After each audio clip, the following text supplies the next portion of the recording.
आज हम क्या करेंगे, मैथ्स का जो पेपर फर्स्ट है आपका एनालिसिस बीएससी थर्ड ईयर का, उसका एक टॉपिक डिस्कस करेंगे हम वहाँ पे। ठीक है, चलिए ये देखते हैं। वहाँ पे टॉपिक है अपना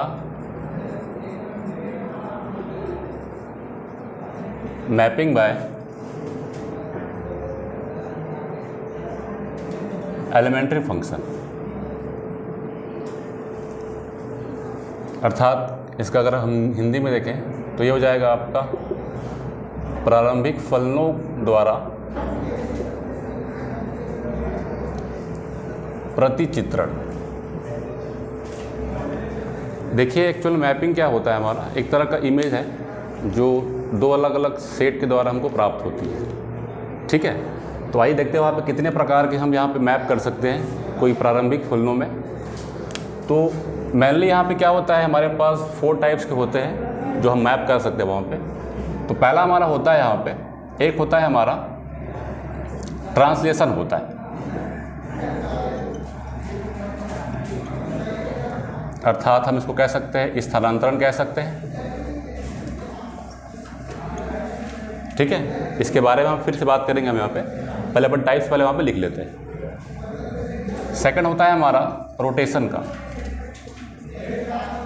अर्थात यहाँ पे घूर्णन की प्रक्रिया होगी, इस वाले मैपिंग में हम कह सकते हैं वहाँ पे। तीसरा होता है हमारा मैग्निफिकेशंस का, अर्थात यहाँ पे हम देखेंगे कि यहाँ पे हमारा मैप किस प्रकार से मैग्नीफाई किए जाते हैं उसको। और हमारा अगर फोर्थ की बात करेंगे तो फोर्थ होता है हमारा इन्वर्जन, अर्थात किस प्रकार से वो प्रतिलोम की प्रक्रिया होती है मैपिंग में हमारा। और एक होता है हमारा फिफ्थ पॉइंट जो कॉम्बो होता है। कॉम्बो का मतलब क्या होता है कि उसमें अपन 2 और 3 पॉइंट को एक साथ मैप करते हैं, अर्थात वहाँ पे फिफ्थ पॉइंट में क्या होती है, रोटेशंस भी होती है और होता है मैग्नीफाई भी होता है।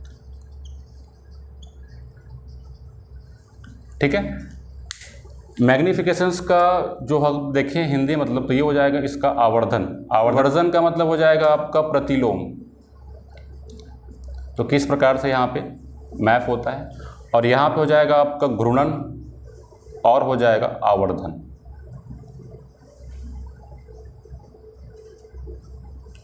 ठीक है, तो आइए देखते हैं वहाँ पे कि मैप कैसे होता है ट्रांसलेशंस प्रक्रिया पे।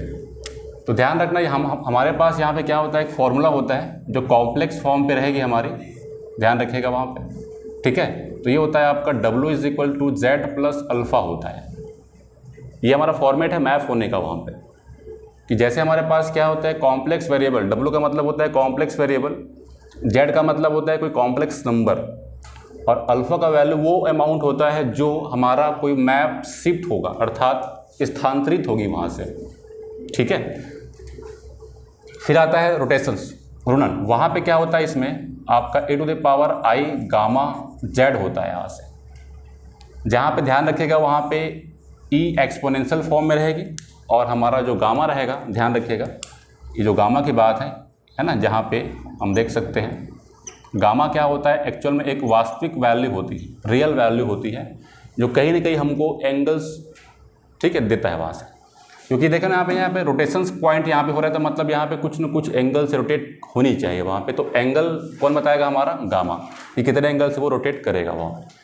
एक चीज़ ध्यान रखिएगा वहाँ पे, क्योंकि रोटेशन क्या होता है हमारे पास 2 तरह से हमारे पास ऑप्शन है, एक क्लॉकवाइज और एक एंटी क्लॉकवाइज। आइए देखते हैं वहाँ पे कब कब पॉसिबल है वहाँ पे। तो पहला अगर होगा गामा का वैल्यू अगर 0 से बड़ा होता है तो ध्यान रखना है वहाँ पे क्या होगा, वो एंटी क्लॉकवाइज मूव करेगा। और अगर गामा का वैल्यू लेस देन 0 होगा आपका तो ध्यान रखना है वो क्लॉकवाइज मूव करेगा। रोटेशन ध्यान रखेंगे, क्योंकि यहाँ पे गामा कहीं ना कहीं हमको एक एंगल देगा जिस एंगल से वो मूव करेगा, अर्थात वो घूर्णन करेगा वहाँ से। तो अगर गामा का वैल्यू 0 से बड़ा है अर्थात पॉजिटिव वैल्यू है, तो ध्यान रखना वहाँ पे वो एंटी क्लॉकवाइज मूव करेगा, मतलब कि ऐसा डायरेक्शन में। और अगर गामा का वैल्यू मान लो नेगेटिव है अर्थात 0 से छोटा है वहाँ पे, तो ध्यान रखना वो क्या मूव करेगा, ऐसे मूव करेगा, क्लॉकवाइज मूव करेगा, जिस प्रकार पे घड़ी चलती है उस टाइप में वहाँ पे। ठीक है, आइए देखते हैं फिर से। मैग्नीफाई होता है वहाँ पे, आवर्धन देखिए वहाँ पे, तो ये होता है CZ। ये ध्यान रखें एक्चुअल में ना फ्रेम है हमारा जो मैप होते हैं वहाँ पे, है ना, क्योंकि ध्यान रखें हमारे पास W W क्या होगा हमारे बताया मैंने, कॉम्प्लेक्स वेरिएबल है, और एक हमारे पास Z है, तो Z कॉम्प्लेक्स नंबर होगा और W क्या होता है, कॉम्प्लेक्स वेरिएबल। आप देख रहे हैं कि सभी W और Z कंपलसरी पार्ट है वहाँ पे, ठीक है। तो हम आते हैं मैग्नीफाई में, आता है आवर्धन में, यहाँ पे होता है W = CZ होता है वहाँ पे। और फिर से यहाँ बात है यहाँ पे कि आवर्धन का मतलब क्या होता है कि आकार में बढ़ना या घटना। किसी भी अगर मैप हो रहा है वहाँ पे किसी भी शेप में, तो आकार जो उसका कब बढ़ेगा और कब घटेगा, आइए देखते हैं वहाँ पे। तो अगर यहाँ पे C का वैल्यू जो है अगर 1 से बड़ा है, तो ध्यान रखना यहाँ पे क्या होगा, वो स्ट्रेच होगी वहाँ पे, अर्थात उसका आकार फैलेगा।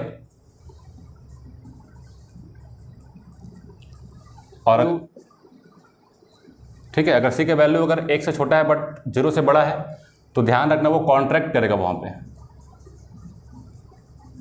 अर्थात संकुचित होगा वो, ठीक है। तो आकार कब बढ़ेगा हमारा शेप का, अर्थात मैप का, तो जब C का वैल्यू 1 से बड़ा हो जाएगा तो उसका आकार में वृद्धि होगा, अर्थात वो फैलेगा, उसमें फैलने की प्रवृत्ति होगी। बट अगर C का वैल्यू 1 से छोटा और 0 से बड़ा है, तो ध्यान रखना हमारा जो शेप बनेगा वो सिकुड़ेगा, कॉन्ट्रैक्ट होगा वहाँ पे, ठीक है। फिर आता है हमारा इन्वर्जन आता है। तो इन्वर्जन भैया यह बहुत ईजी है, ये क्या होता है हमारा 1/z, ये सिंपल था वहाँ पे, बस यहाँ पे W बताया, फिर से वही बात, complex variable, Z complex number हो गए वहाँ पे, इनका फ्रेम 1/z, मतलब यहाँ पे एक तरह से अपोजिट बनेगा, ठीक है, क्योंकि यहाँ पे 1/z है वहाँ पे, तो जो भी Z का शेप होगा उसके अगेंस्ट कौन होगा हमारा, W, विपरीत बनेगा वहाँ पे। फिर हम आते हैं रोटेशन और मैग्निफिकेशंस वाले कॉन्सेप्ट पे।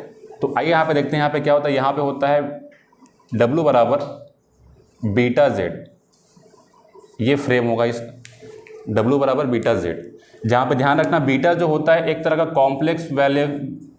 कॉम्प्लेक्स नंबर होता है। क्या होता है, एक प्रकार का कॉम्प्लेक्स वैल्यू होता है वहाँ पे, मतलब है कि हमको यहाँ पे एक आयोटा टर्म मिलेगा बीटा के जगह में वहाँ पे।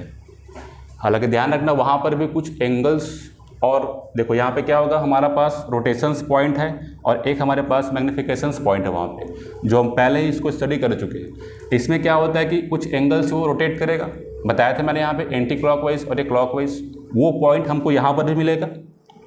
दूसरी बात है कि आवर्धन में यहाँ पे हमको C मिला था, C का मतलब आकार में वृद्धि होना और आकार में कमी आना, तो वृद्धि वाला पॉइंट यहाँ पर भी सेम केस चलेगा। तो ध्यान रखें दोनों का कॉन्सेप्ट आपको इस पे फॉलो करना है, मतलब यहाँ पर क्या होगा, रोटेशन भी होगी और उसके आकार में वृद्धि और कमी भी होगी, ठीक है। तो इतने हमारे पास मैप वाले पॉइंट हैं जो हम क्या करते हैं, कोई मैप करते हैं प्रारंभिक फंक्शनों में, प्रारंभिक फलनों द्वारा मैप किया जाता है वहाँ पे।